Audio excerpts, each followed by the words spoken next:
صوبائی دارالحکومت لاہور پنجاب میں قائم ایک نجی ٹرسٹ میں FGRF کے لاہور سٹی ذمہ دار نے دیگر اسلامی بھائیوں کے ہمراہ نیکی کی دعوت عام کی، جہاں شعبے کے اسلامی بھائیوں نے ٹرسٹ میں زیر علاج تھیلیسیمیا کے مریضوں اور بچوں سے ملاقات بھی کی اور انہیں تحائف بھی دیے۔ اس حوالے سے لاہور سٹی ذمہ داروں ٹرسٹ کے ایک سینئر آفیسر نے مدنی خبروں کو بتایا۔ میں کریڈٹ ان کو دینا چاہوں گا جو خون کے عطیات کے لیے ہمارے شانہ بشانہ کھڑے ہیں۔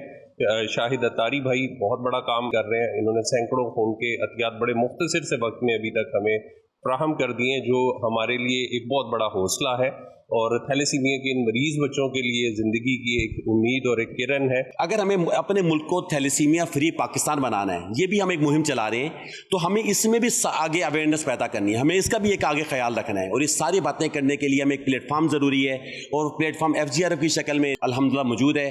میری سننے والوں سے بھی عرض ہے کہ آپ اس سوچ کو آگے بڑھائیں، یہ سوچ معاشرے کو بہتر کرنے کی سوچ ہے۔ نیز ٹرسٹ کے سینئر افسران کے درمیان نیکی کی دعوت کا بھی سلسلہ ہوا۔ لاہور سٹی ذمہ دار نے دعوت اسلامی کے مختلف شعبہ جات کا تعارف پیش کیا اور عالمی سطح پر ہونے والی دینی و فلاحی خدمات کے حوالے سے بھی بتایا۔ نیز شرکاء کو بھی دعوت اسلامی کے ساتھ بھرپور تعاون کرنے کی ترغیب دلائی۔ آخر میں سٹی ذمہ دار نے دعا بھی کروائی۔